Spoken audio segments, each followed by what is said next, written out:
All right, good morning everyone. Welcome to a video tutorial for client-side development. Today we are looking at Module 4 case study, Sky Dust Stories. And this tutorial is going to be helpful for students just to kind of go over some of the intricate details as far as radial gradients, drop shadows, box shadows, that sort of thing. Okay, so let's get started. So we have Dr. Andrew Weiss of Thompson and Lee College, and Dr. Weiss maintains an astronomy site called Sky Dust Stories.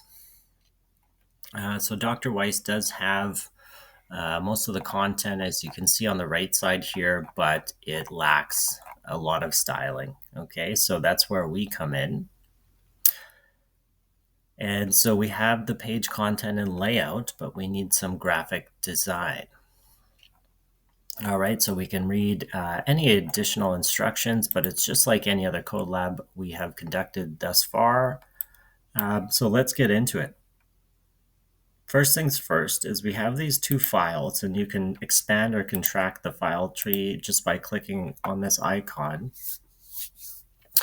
And it basically wants us to create links to the style sheet. So if we go into the main HTML, which is SD_Messier HTML, we are tasked with creating the links. That's easy enough. So we can go SD_base.css. And then what's the relation to the document? Well, it's a style sheet. And that's it. Okay, and we can do the same thing. So I've placed it right underneath the title in the head, and that's where you want your links to your style sheets. So if we copy that, we just have to change that file name to layout. Please note that typically in these tutorials, we'll have one file for fonts and so on, and then another file for layout. Okay, so we have our two links to the style sheets. Okay, and you can see them located here in the file tree. Okay, so let's go ahead and check our work here. Oh, there's one thing we do need to do, and that's put our names and today's date just in the comment section up above. So let's get that done right quick. And perfect. And go ahead and check to see, or do a check on that by clicking the checkbox there. Okay.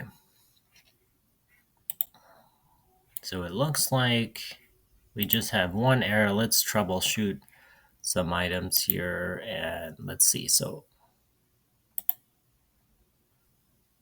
okay, so anytime you run into an issue with these code labs, it will tell you exactly where it's located. So if we have an assertion error, and I believe it's pointing to this effects CSS. So we have, okay, there's one more style sheet. So that's what they're alluding to here, is we need to add 3 style sheets. One's base, layout, and effects. Okay, so you have all 3 in the header there. Let me just close that. And you can see it's right underneath the title, right before the closing head tag. And with that, we should be good. Let's try that out.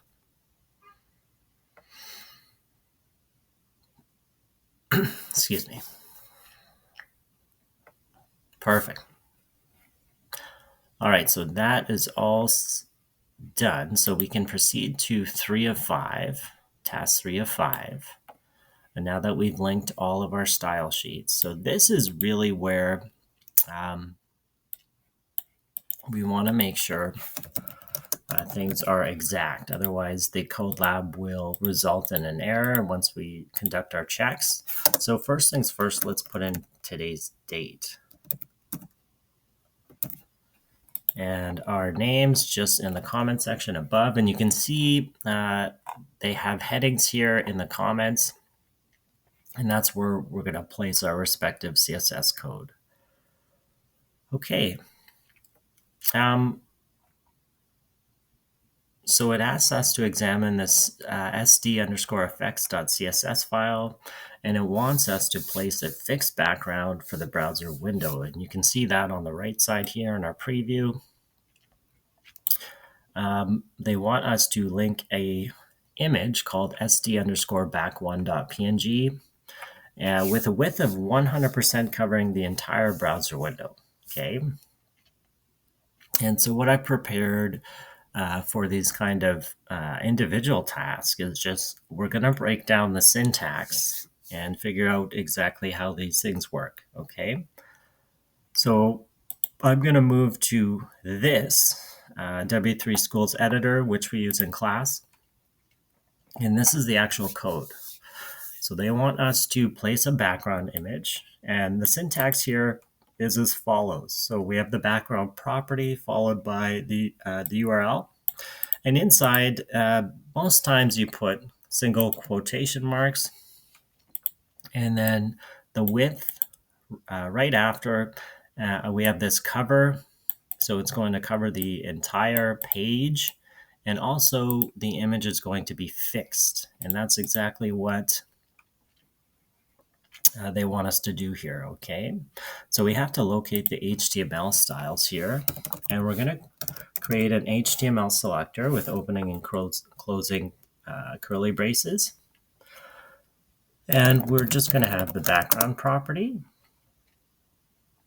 and we're just going to go URL, okay, and sd_effects dot PNG. Oh, sorry, not effects. back1.png. They want the width at 100%, and we are going to cover the entire page, and also there's a fixed property. So if we examine the context here again, the syntax, we have behavior, so that's cover, and then scrolling the last item here. So if we didn't have this fixed, when we're scrolling up and down the page, the image would actually scroll with or follow us. Or, sorry, not follow us, but it would go up and down along with the scrolling behavior. Okay, so we want that fixed so it doesn't move anywhere. All right, so that should be the first part there. So we've set the background, and we can test that with the first task. So if we hit that, and we're going to do this just because we had some issues in class with this not working despite the syntax being correct. Okay, so that check passed. All right, so everything's good there. And if you go into the visual here, you can see that we have the background image, which is really nice background image. It's covering the entire page with 100%, and it's fixed. So when we scroll, the image or the background image does not move. Okay, so when placing in sort of a background like this, you want to always make sure the image is large enough to fit a standard size screen. Otherwise, the aspect ratio is going to be off. Okay. All right. So that is complete. All right. So next we're moving on to the part where it's quite intricate. So I want students to really pay attention. But first, we're going to go through it step by step here. So Andrew wants the web page body background to combine several images and effects. So we're going to go to the body style section in the CSS located here. And we're going to create a style rule for the body element that adds the following backgrounds in the order listed. Okay, so this is going to be kind of a sequential exercise. So we'll go through it step by step or bullet point by bullet point. And I've also created a W3 Schools kind of guide for us that breaks things down. So in this, we're actually doing what's called chaining. Okay, so there's multiple radial gradients, multiple properties that we're specifying as far as radial gradients. And the idea here is this background. We're going to create an effect that kind of mimics looking up at the night sky as far as galaxies and other objects that you see like suns and sort of their radial effect. If you look at this globular cluster here, you can see sort of a radial effect. Same with this Crab Nebula and so on. Okay, so we're going to kind of mimic that effect on the page. And we do that by this sort of chaining. Okay, so let's examine the requirements. So they want us to create a background image that's in the file. So we have this background image sd_back2.png, and we have this chaining of radial gradients. Okay, and what's happening here is we're specifying the shape and position. Okay, so this is the we have the horizontal and vertical positioning. Okay, and then we have what's called color stops. Okay, so you can see white is a common theme here, a color stop, as well as this value RGBA. And this is sort of like a semi transparent gray, and then we have black and sort of grayscale tones, that sort of thing. Okay, all right. If we examine the radial gradient syntax and kind of zoom in, so the first thing first is we have the shape. Okay, that would be the first input. Second would be the position. So where is it going to be located on the page? You can have farthest corner, closest corner, and so on. Where's the position? At 40%, 70% at the page, so X, Y. And then we have our two colors. Okay, so we have white, color stopped at 15%, and semi-transparent gray at 50%. Okay, white at 15, and RGBA, red, green, blue, alpha at 50%. And if you recall from previous modules, we have red, green, blue, and then the last value here is the opacity or the alpha at 50%, okay, or 0.5. Okay, so let's look at it here. So if we go back, we have to use the background property. And as one of the students noted in class, we don't use semicolons once we've stopped because this is a chaining. So what happens is we use commas. And then when we complete our chain, you can see finally we use that semicolon. Okay. So let's go ahead and do that. First things first is we're going to add this background, which takes a URL. So let's do that. And that's going to be, oops. First things first is we need to have our body inside the body tag.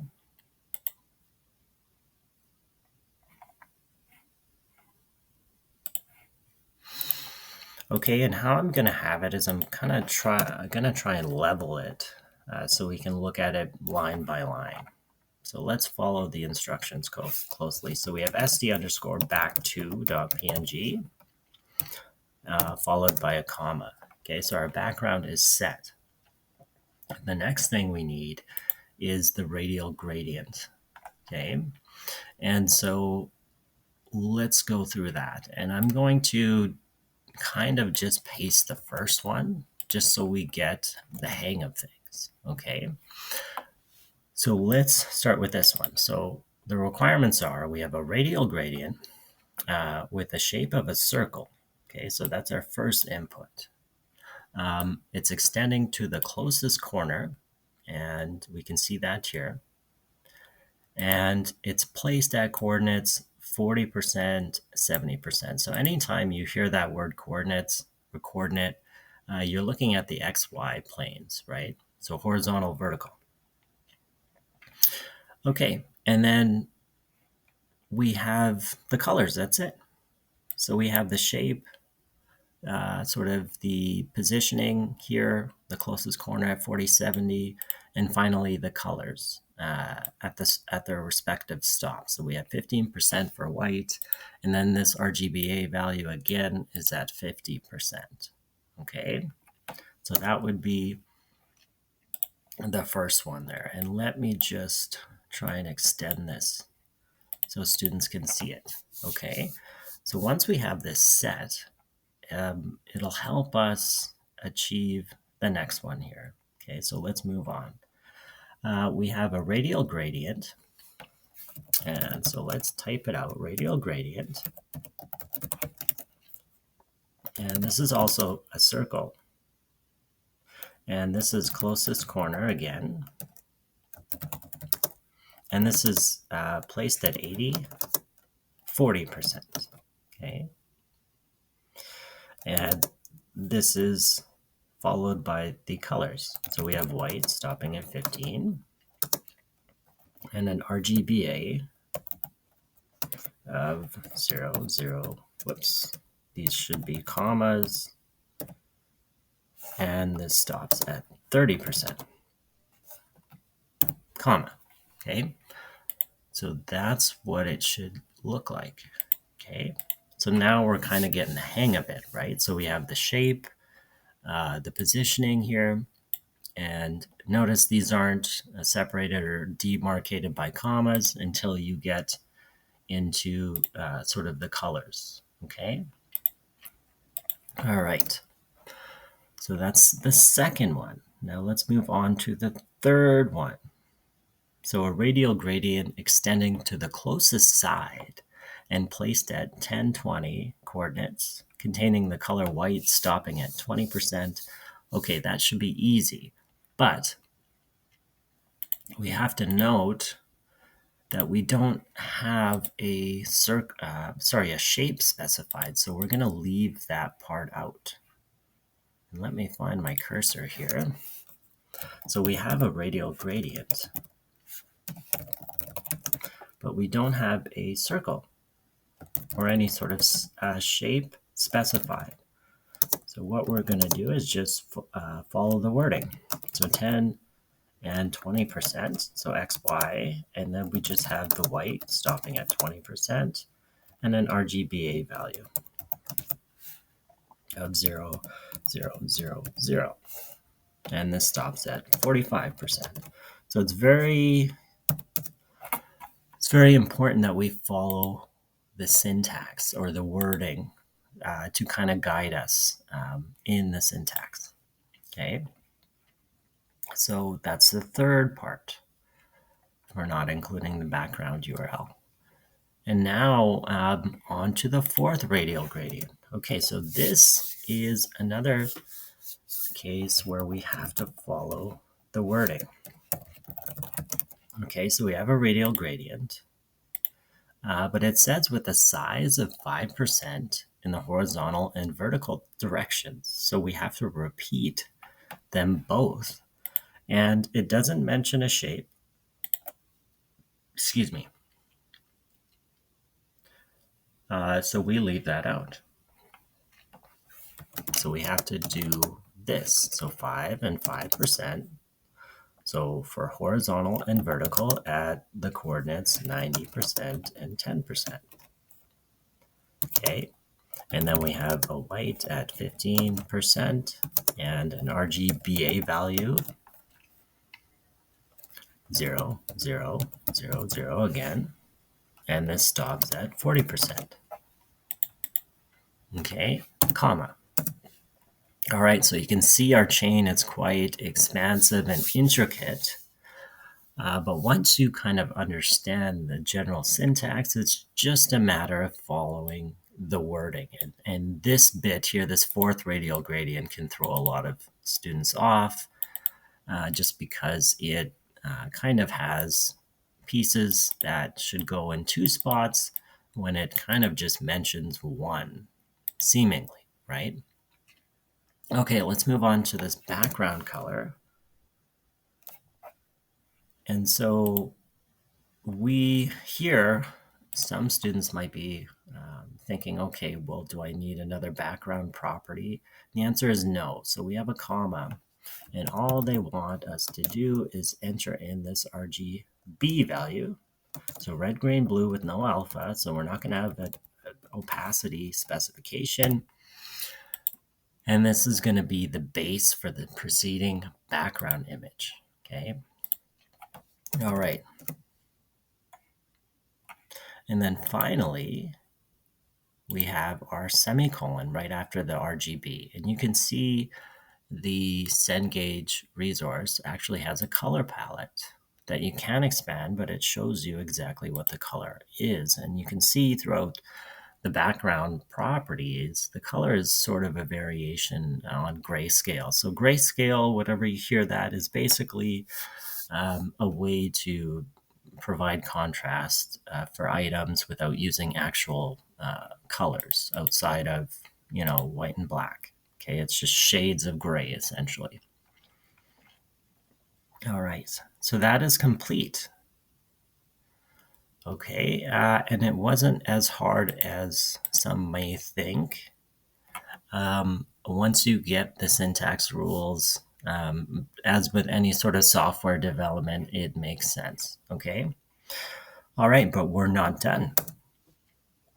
And again, this is towards an effect that sort of simulates these sort of galaxy clusters and things like that. So if we want to have a look at what it looks like, let's expand the screen. And okay, I don't see anything quite yet. Let's see, make sure everything is good. We have SD underscore back to, and we can reference that in our file tree. So SD underscore back to PNG, good. Perfect. Okay. So that is fine. And let me just, okay, line 15, 90. Perfect. So we're not done yet. So what it says here right below all of these background gradients and colors is within the style rule for the page body. So we're still on body. Add styles to place box shadows on the left and right borders. So what are box shadows? Let's use W3 Schools editor to kind of go over the basic syntax. Okay. So I have an example here of a box shadow. And basically, you have a property of inset or outset. So if I have a box shadow with an outset, or I don't specify it, it's a true shadow. So what it does, it takes it should be the horizontal vertical alignment, the intensity or blur radius, and then finally the actual color. So actually these are the offsets. So how much do we offset from the X and Y axes? And then we have a blur radius represented by the 7 pixels and then blue. So if I attached a 1 to this, you can see the blur radius gets quite involved. And then finally the color that you can play around with here. Okay, and that's it for a box shadow. You can add this. In this case, I added a box shadow to the H1 header, but you can do it simply to the HTML page itself or other elements within the page, and that's a box shadow. And similarly, this is how a text shadow works. So you can see the hello world. If I simulate, or rather emulate the syntax above, you can see that provides a text shadow to the text as well. Okay, so it's similar principle. With text, maybe perhaps you want to go a little bit easy on the blur shadow, on the blur intensity or diffusion, but these two properties work the same, and you can see how easy that is achieved.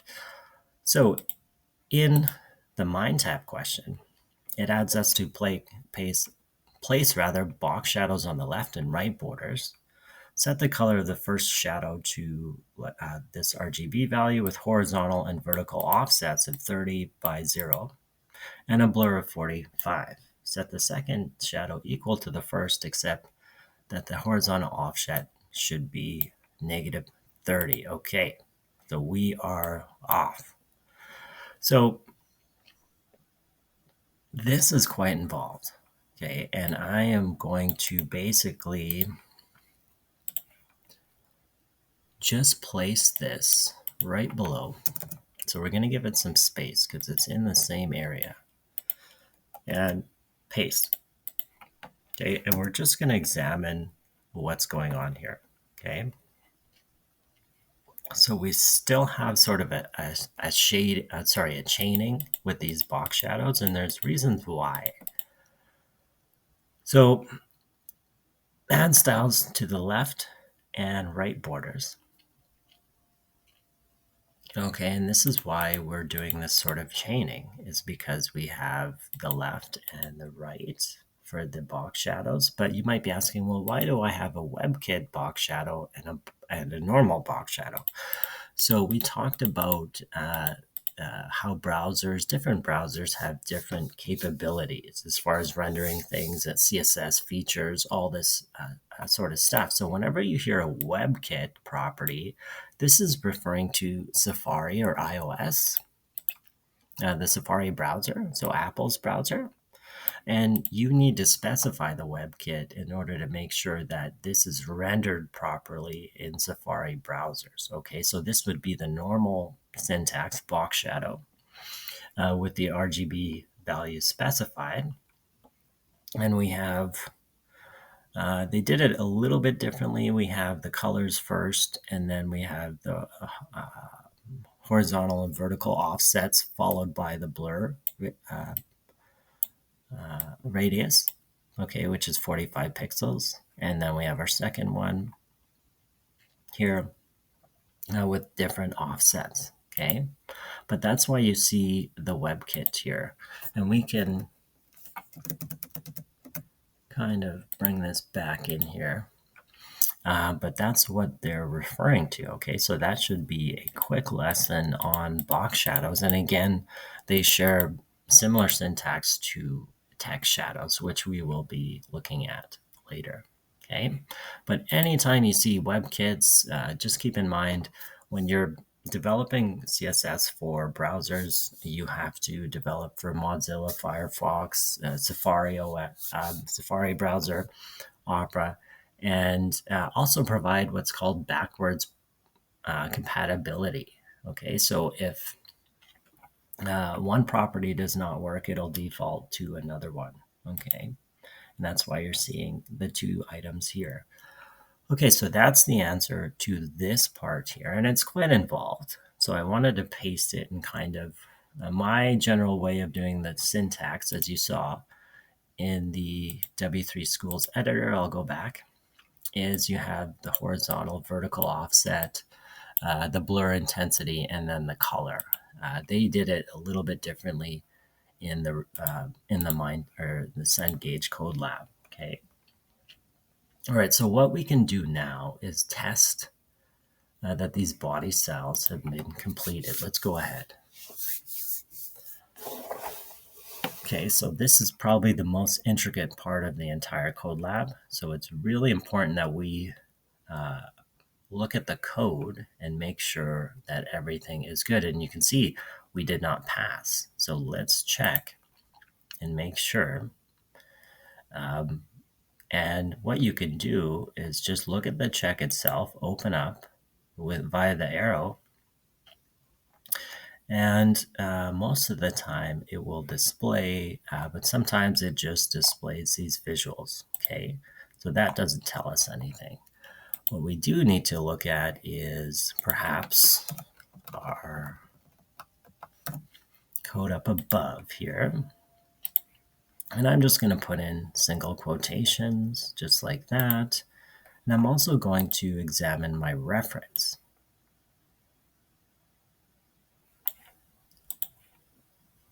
All right, so we have some things that are a bit different. That's fine. Okay, what I'm going to do is clean up the code a little bit.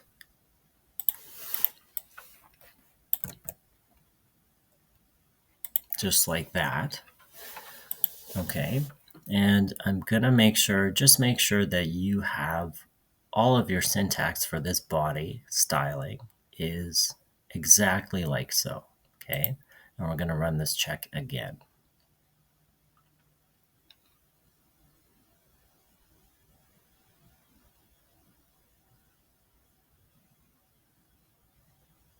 Okay, so that did check out. So sometimes it can be a little finicky as far as spacing. You might have lost a comma here or there, or some sort of small item. So just examine this for a bit. Put the video on pause if you have to, and just make sure this passes. Okay, so this is a real crash course on radial gradients and box shadows, as well as WebKits, the use of WebKits, which is good. Because we always want to code with compatibility in mind, and forward compatibility as well as backward compatibility. Okay. All right. So this 3 of 5 is complete. So let's move on. Okay. So we've actually completed the hard part here. So now it's just a matter of doing these 3 sections.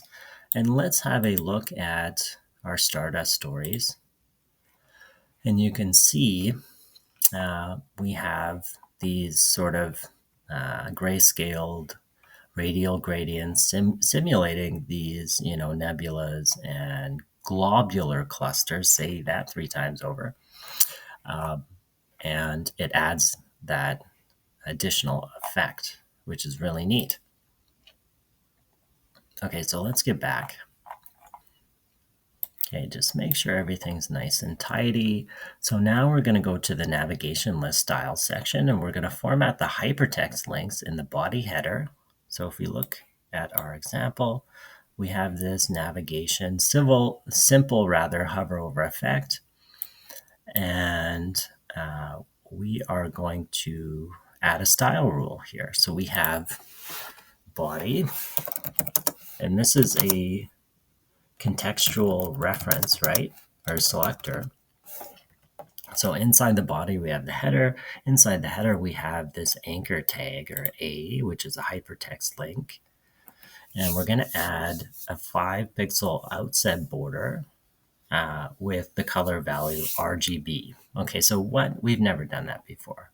So first of all, with the border property, you can specify, and I do have an example here, borders. So you can have simply a border on all 4 corners here. And let me just demonstrate. So if I run this hello world, the H1 has no border. But if I just use the border property here, I can go 1 pixel solid and specify a color, and a border will run all the way around. Okay, but you can specify border top, border left, border right, and so on. In the MindTap resource, they want us to specify a border thickness of 2px. It has solid. You can do things like dashed, right? But in this case, it's just solid. And then we have an RGB value, so red, green, blue. Okay, so real simple.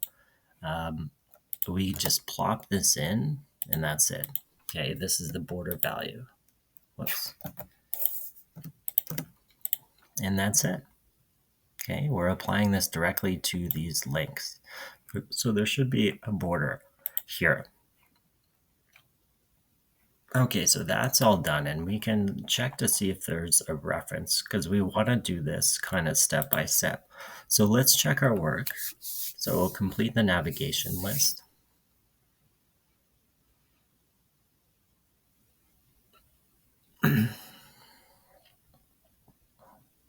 Okay, so this, let's see. So body header A good. Oh, sorry. So this is actually a little bit different. So I was just mistakenly using my rule. So we actually have an outset border that they want to specify. And we're going to go 5px for the thickness. And there's an RGB value of 211, 211, 255. Okay. And let's see. Perfect. Actually, this thickness should be right here. Okay, and so what's the use of this outset? Well, let's go back and figure that out. So I can have, if I just do a border all the way around, I can have a border that's outset or inset, and let's see what that looks like, okay? So this is a solid border, but you can specify outset or inset. But it really determines if it's going to be the inside edge or the outside edge, basically. Okay, so that should be the syntax, and you can see the color value there. So let's go ahead and complete that and see if that is good.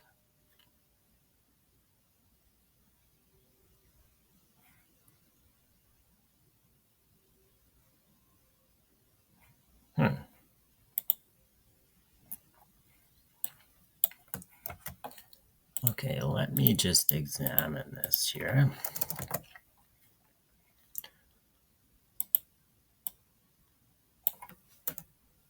Oops. So sometimes, again, this can be a little finicky. So we have to make sure all of the spacing and things like that is correct. And you can see it was the same syntax, but maybe the spacing from the body to the arrow to the header and so on needs to be exact. Okay, so try and follow the exact syntax that you see here. Okay, and pause the video if you need to. Okay, so let's move on. Okay, so we're done the navigation list, and we have 2 more sections. Okay, so let's read this. Next, format the appearances of the article title. So go to the section left styles section and create a style rule for the H1 heading in the left section article that changes the text color to this RGB value and adds a black text shadow with a 0 pixel offset and a blur size of 5 pixels. Okay, so there's a lot of instruction there. And so I'm going to grab the code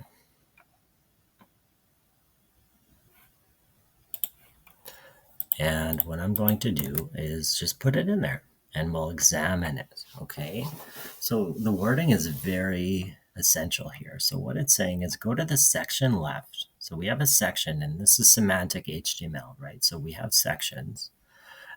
We have an ID of left in somewhere in the page. So if we go to SD_Messier, we should have a section with an ID of left right here. And we are accessing the article inside that and the H1. Okay, so this is the header. Okay, and you can see this is the Messier objects is the header. So we're adding this sort of text effect. So first we have a color, which is sort of an off color here, RGB. And then we have a text shadow. So this black, okay, and there's really no offset. It's just a sort of the intensity here. So it jets out from all different directions. And you can see if you get rid of that, it will kind of get rid of the text shadow. And you, again, the text shadow is similar syntax to the box shadow, where you have the horizontal vertical offset and the intensity or blur radius here. And then you can specify the color either first or in the back. Okay, and it's similar to our example that we had prior to this for the box shadow. Okay, So that's what they're talking about there. I figured it would be easier just as far as the selector, because we have kind of a lot of context going on here. Color, again, is just stylizing the text inside the element, and then we're doing a text shadow. Okay. Okay, so let's move on. So Andrew has included an image of Charles Messier, the original Messier catalog of stellar objects, the originator rather. The image is marked with the ID M portrait in the section left style section. So we're still in the same section. Let's create some space. Create a style rule for this object that modifies the appearance of its image by applying the following filters. Okay. So this is a subject we haven't touched on yet. So we're going to basically just break down the code. And this is a great way to learn. Okay, so I'm going to paste the code and we are going to examine it because there's quite a bit going on. And we see that WebKit filter. So we have what's called a drop shadow. So a drop shadow essentially is the ability to drop a shadow on an element, in this case, the portrait. And we can we'll be able to see the effect here. But we use WebKit, again, where we want to code for compatibility as far as Safari. So that's why we see this WebKit property. But really what we're looking at are the filter and transform. Okay, so if we first start at the drop shadow, so the property we're using for the drop shadow is called a filter because it's just like a camera, it applies a filter to the image. And how it's broken down is we have the vertical and horizontal offset. I do have an example here actually in W3 Schools Editor, and we'll kind of have a look at it here. So the first thing here is we have, let's see. Sorry, let's go back. This is a better view. Is we have sort of similar properties to a box shadow or text shadow. So we have horizontal, vertical offset, the radius or the intensity rather, represented by this 5px, and then finally the color. Okay, it's RGBA, so we have red, green, blue values followed by the alpha or the opacity at 0.9 or 90%. Okay, and then we have the colors. We have other colors here. So we have opacity and grayscale. So again, grayscale is basically just colors from white to black, and they're shades essentially of gray. And again, it's for that contrast between items without using actual colors in the rainbows. Okay, so this is how you would apply a drop shadow. And so we use the WebKit and the filter property. So further down here, it asks us to add this WebKit prefix. Okay, so, and that sort of thing. But if you note, it says Andrew wants Charles Messier, the image, to be flipped horizontally by rotating it 180 degrees around the y-axis. Okay, so we see this new property here, and that's called transform. So this is the main property that we're looking at, but we also see a WebKit because we want to, again, be compatible with Safari browser. So we have the two entries. And these are, again, mostly advanced features of CSS, so we have to provide that compatibility. And the transform property takes either rotate Y or rotate X. So you can do it along either axes rather, and you can specify the degree. So in this case, we are told to do 180 degrees around the y-axis. So we have rotate Y and so on. Okay, so if we actually have a look at what that looks like, and we might have to open this up, you can see that the image has been flipped 180 degrees. And we have this drop shadow that's sort of silhouetting the image, which is really nice. Okay, so it adds sort of a 3D effect to it. All right.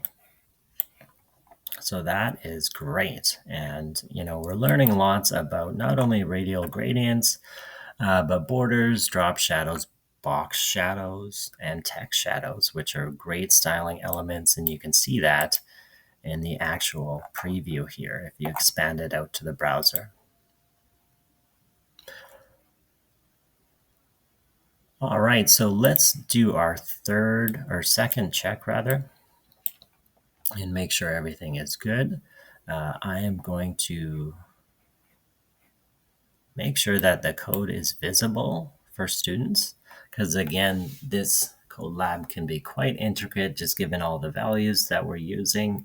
And the spacing again can be a little finicky. So we want to make sure everyone's getting that down. So pause the video if you need to, and just compare this against the code that you have, okay? All right, and now we're on to the last section here, the footer styles. And all we need here is a border at the top edge of the footer with a color value rather of RGB 171 basically in all three spots. So normally we can just specify the border property. Sorry, we need to make sure we're selecting the footer itself. And they say border top.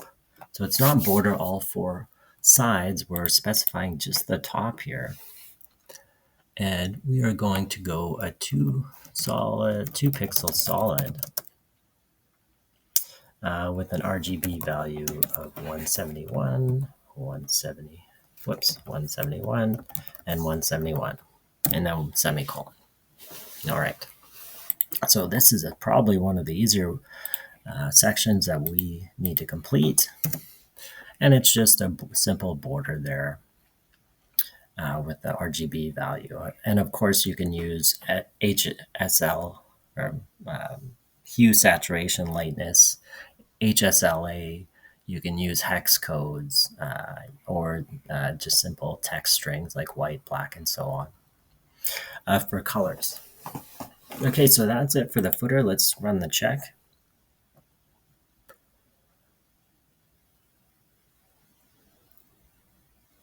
Perfect. All right, and again, just make sure the spacing is good, and let's move on to 5 of 5. So wrapping up, you can validate with the W3C, W3C, so that's a World Wide Web consortium, and just validate your CSS and HTML. Okay, but we're just going to run the final check.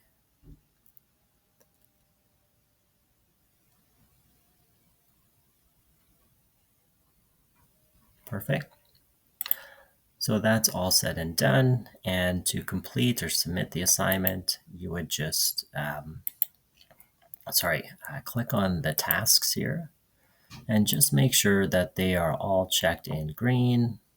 If they are not, you can just go back into them and just try and troubleshoot some areas. But that completes our tutorial on Module 4, Skydust Stories.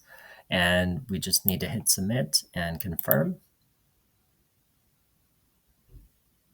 And that's it. So thank you, everybody, for watching and listening. Again, you can pause the video at certain sections if you need to review the code. But otherwise, thank you and enjoy the rest of your day.